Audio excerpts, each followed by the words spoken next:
Bonjour, heureux bonjour pour ceux qui viennent de nous rejoindre dans l'enceinte fantastique, chaleureuse et conviviale de la salle des fêtes et de l'abbatiale de Bernay, puisqu'on poursuit notre cheminement au travers du forum des associations de la ville de Bernay, un mag donc réservé au monde associatif qui fait, comme le monde scolaire, un peu sa pré-rentrée. Aujourd'hui, on va un peu cheminer au travers de cette magnifique salle des fêtes pour essayer de voir s'il y a quelques nouveautés qui pourraient nous intéresser et pourquoi pas prendre une adhésion pour une nouvelle association, et c'est tant mieux. Pascal Ditch est notre invité, il représente au moins 4 associations. On va citer, non pas dans l'ordre, l'Églantine, le Rouge et le Noir et le Temps des Cerises qui a célébré son 20e anniversaire et qui le fête encore cette année. Et puis, entre parenthèses, Vélocité, si on a le temps d'en dire un petit mot tout à l'heure, et on parlera aussi patrimoine, puisque les journées du patrimoine arrivent à grands pas. Pascal, bonjour. Bonjour Dominique, merci une nouvelle fois de recevoir une des chevilles ouvrières de ces structures que tu as citées, qui font plus que 4. Hein. Oui. Tu es arrivé à 6 là. À 6, d'accord, Voilà. j'en ai oublié. Non, ok. Pas de vacances cette année, parce qu'on t'a vu partout en fait. Si, parce que figure-toi que dans ces associations, on est, je dis pas nombreux, mais en tout cas on se répartit bien le travail associatif, si on peut appeler ça travail, disons tout du moins les tâches, et donc tout va bien, il y a eu beaucoup de vacances cet été, puis à d'autres moments de l'année aussi. Dans les pays de l'Est, je crois, t'es parti ? Oui, voilà, c'est ça, ouais, tout à fait. Est-ce qu'il y a un rapport avec l'accordéon ou pas ? Alors oui, parce que, très bonne transition, puisque le festival Bretelles sans frontières, autour de l'accordéon, qui est un instrument populaire, a dans son programme de faire venir des musiques de l'Ouest, de l'Est, du Nord et du Sud. Et c'est vrai qu'à l'Est, on a rencontré quelques groupes musicaux qui nous emballent bien. Maintenant, ont-ils la possibilité de venir jusqu'ici ? Ce n'est plus le mur qui était un obstacle, mais peut-être l'ambiance actuelle aujourd'hui sur le passage des frontières, et puis le financier aussi, parce que les transports restent quand même très, très élevés. Mais on caresse cet espoir. Du 20 au 22 octobre, est-ce qu'il y a un thème choisi ? Est-ce qu'il y a une, entre guillemets, une tête d'affiche ? Voilà, on dit que le ciel n'a pas de frontières, on pense que la musique non plus, et donc du nord au sud, de l'est à l'ouest, on va essayer de présenter des groupes musicaux qui viendront, faire des concerts sur les musiques du monde. Donc le 21-22 à Bernay, et le 20, on va dire un bifort à Boissy-Lamberville. D'accord, très bien. Le Temps des Cerises qui fête encore son 20e anniversaire cette année. Là, ça se clôture un peu les activités ? Eh bien, oui et non. Figure-toi, Dominique, nous avons commencé mardi dernier, donc mardi 29 août, la première répétition de la chorale de l'amicale laïque Le Temps des Cerises. Donc avec succès, puisque nos adhérents étaient au rendez-vous, notre chef de chœur était présente. Et puis on va faire des journées le dimanche aussi, donc tout ça c'est reparti, dès dimanche 16 ou 17 septembre, voilà. Et puis à l'ordre du jour, nous avons aujourd'hui ce concert de jazz qui aura lieu le dimanche 29 septembre à la salle des fêtes de Brionne. Et ça sera un orchestre qui s'appelle Nicolas Fourgueux Quintet.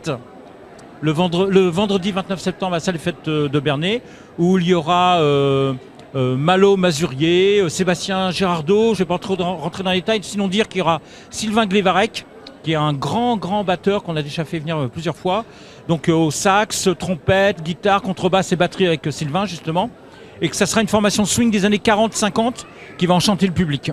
Très bien. Donc pour le Temps des Cerises, on est à fond les gamelles comme on dit. Ok.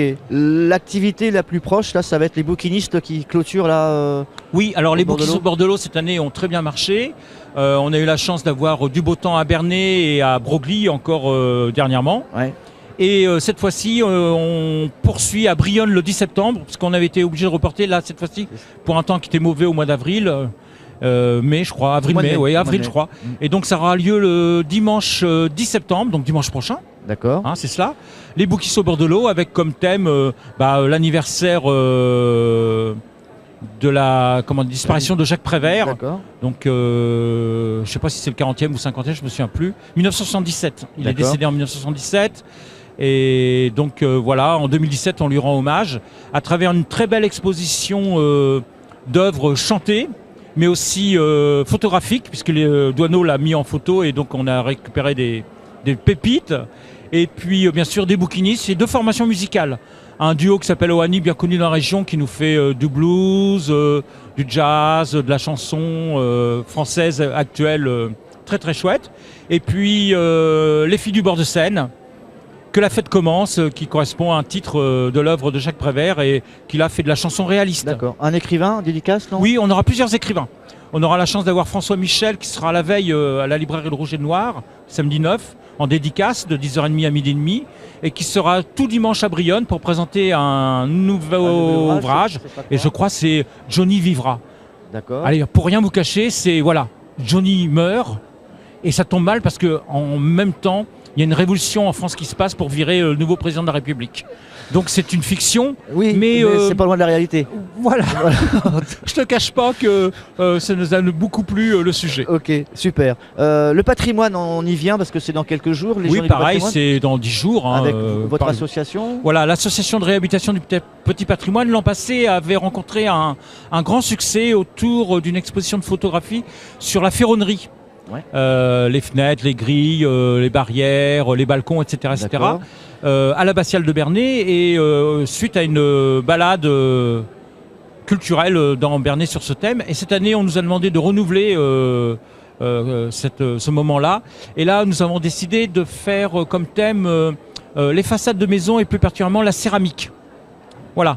Donc beaucoup de maisons à Bernay, beaucoup moins que les ferronneries, sont intéressantes d'un point de vue céramique. D'accord. On fera une exposition de photos, on va y découvrir des choses très nouvelles. Et on fera une balade sur ce thème-là, et je pense qu'il y aura des surprises. On peut en citer une là, quelque part, à Bernay? En plein. Dites-moi. Rue du Général Leclerc, par exemple, rue de Morsan, Ok. qui est pas très loin de là où se trouve la station sur Bernay.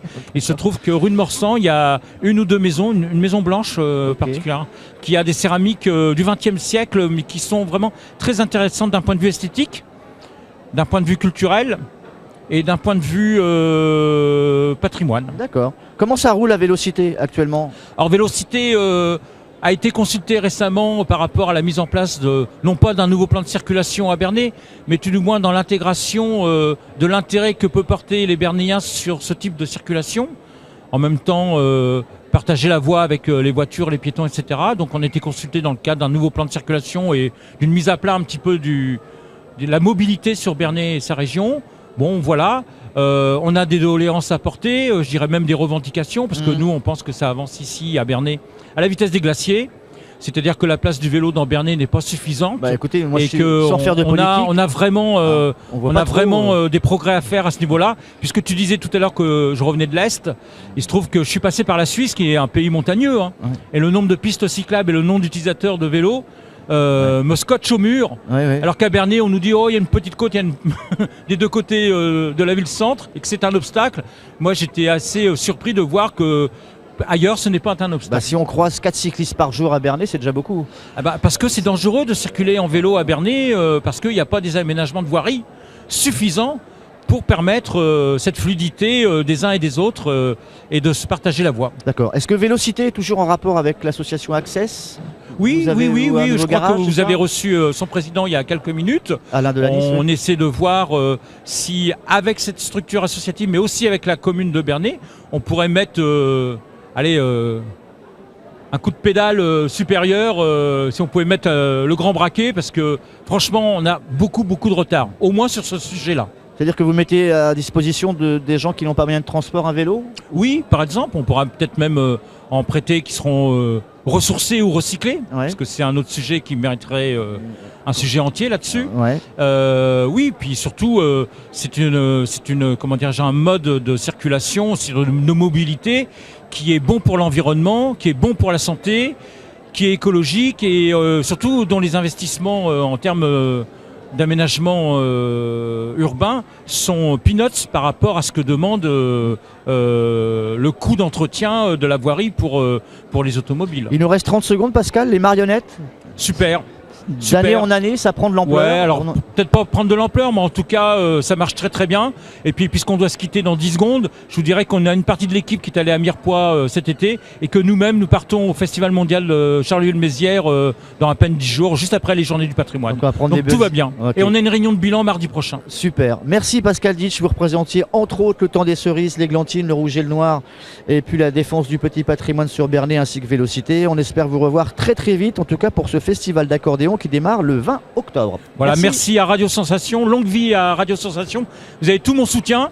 Et si vous voulez organiser des manifestations pour que votre radio s'installe dans la durée, vous pouvez compter sur moi. Merci Pascal. Au revoir.